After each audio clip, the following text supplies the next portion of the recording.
Bonsoir à toutes et bienvenue dans votre émission de musique locale Couleur Pays.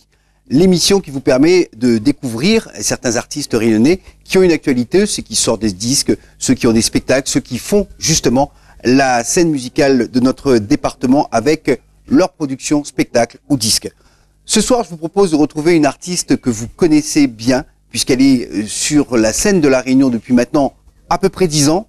Et elle est venue sur les scènes avec des styles un peu différents. Tout d'abord avec le reggae dancehall, puis après elle est arrivée sur le zouk, le sega. Elle a surfé sur tout ce qui est soleil, parce qu'elle aime la musique soleil. C'est une jeune fille qui est rayonnante. C'est Sista Flo que nous recevons ce soir dans votre émission de musique locale, Couleur Pays.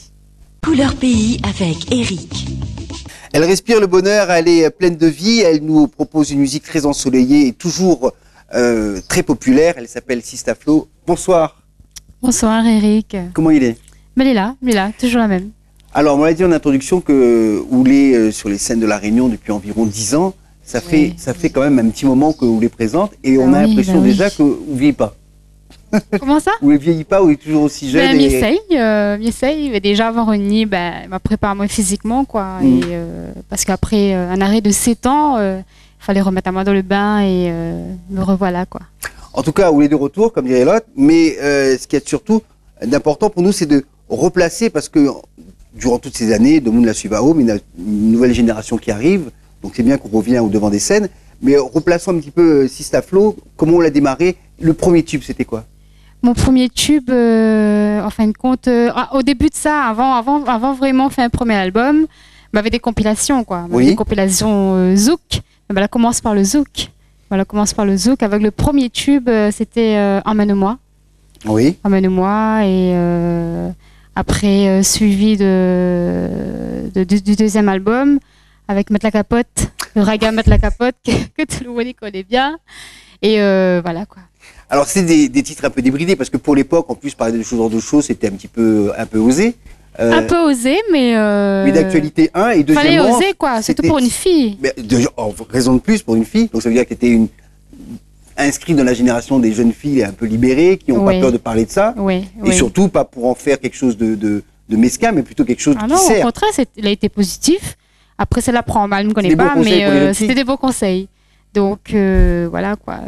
L'expérience, c'était quand tu arrives dans une discothèque, ou bien une soirée, peu importe, tu passes bien, tu passes pas mal. Même il avait des adultes, des plus vieux que nous. Même les parents message et les enfants cohérent. adhéraient un peu, parce que finalement... Justement, voilà. C'était des bons conseils. Et jusqu'à maintenant, la capote, je toujours... voilà. En plus, on est dans un lieu qui reçoit beaucoup de jeunes pour danser, ce qu'on appelle une discothèque qui nous accueille. Justement. Et c'est vrai que dans tous les lieux publics où on danse, il y a toujours, en général, souvent, en tout cas, des distributeurs. Bah oui, bien sûr. Pour faire en sorte que... faut pas l'oublier. Voilà. Non, mais n'oublie pas, et surtout, ça qui m'aime bien, c'est vrai, on a des nouvelles chansons aujourd'hui, mais les anciennes, quand ils passent les anciens, les toujours... d'actualité. On a les anciens danseurs aussi, ils viennent, quoi. Pas forcément vieux, mais pas vieux non plus. Non. On n'a pas dit ça, nous. Voilà, quoi. En tout cas, ça, c'était vraiment le titre. Et là, tu rentrais dans le reggae raga dancehall, ce qu'on appelait... C'était un changement total, quoi. Voilà, un changement total par rapport au zouk. Alors, ce qu'il y a surtout, c'est qu'il faut dire, la collaboration de Sista Flo s'est faite beaucoup avec Rodrigue Turlé. Ah oui, franchement, jusqu'à maintenant, m'y remercie franchement Rodrigue Turlé. C'est un book que voilà, quoi. Elle a investi vraiment en fond pour moi. Et me connais pas ce cas comme ça, quand il dit merci, me remercier encore, merci Rodrigue. Et merci Thierry Araille aussi. Parce qu'il faut dire que c'est grâce à Thierry que m'a la rencontre Rodrigue et voilà, quoi. C'est toute une histoire.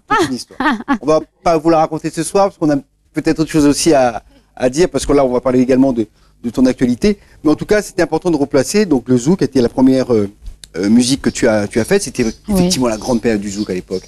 Ouais, mais dommage, je me l'arrive en dernier, donc essayé incrustamment dedans. Mais on était déjà parti sur parce que le prolongement du succès du zouk, c'était le reggae raga, enfin ce qu'on appelait le raga à l'époque, était très proche des battements du zouk. Voilà. Mais essayer à rentrer comme ça, doucement. Et donc c'est avec cette fameuse la partie un petit peu, mais après voilà, quoi. On dit il faut changer. Parce que effectivement pour un artiste, c'est essayer de rester aussi dans la tendance. Et la tendance avait changé, donc toi tu... Voilà. Mais à l'époque c'était Flora. c'était Flora tout court. Après, bon, moi, mon producteur Rodrigue nous dit, il faut changer un coup le prénom aussi. Flora, en raga, il passe pas, quoi. Après, c'est Rodrigue que l'a propose à moi. Vas-y, mais Sista Flo, me dit. C'était à la mode aussi, les Sista. Ouais, c'était à la mode. Sista ouais. Flo, Voilà. J'ai jamais eu qu'une aussi, avec 2-3 Sista. Ouais. C'était la grande sœur. On va dire. Ouais, donc après, ton parcours est jalonné de différents succès qui te permettent d'avoir accès aux médias, donc à la presse, radio surtout la radio. Ouais, surtout radio, ouais. Et puis les clips commençaient aussi, ça devenait pas encore aussi indispensable qu'aujourd'hui, mais tu as commencé. Ouais, il faut dire qu'à l'époque, on m'avait point de clip, quoi.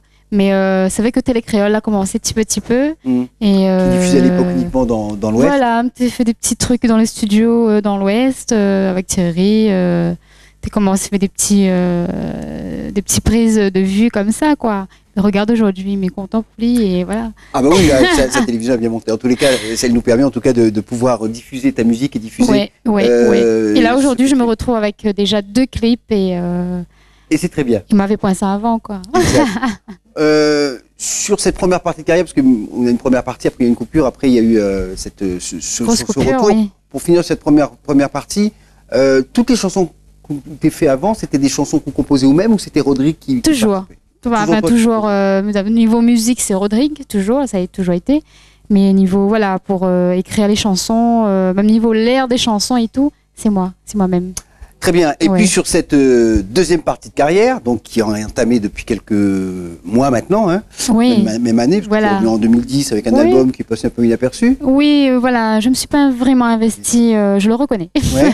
Et puis là, par contre, depuis janvier, c'est mon ami. C'est mon meilleur ami. C'est mon meilleur ami, même. C'est vrai que c'est tout le monde. Non, tout le monde dit mon meilleur ami, mais normalement c'est mon meilleur ami, mais c'est pas grave. Pas grave. En tout cas, c'est une chanson qui a vraiment fait tilt dans l'esprit des gens. Puisque c'est une histoire dont on va parler dans un petit instant. Mais avant cela, je vous propose de retrouver cette chanson dans votre émission de musique locale, Couleur Pays.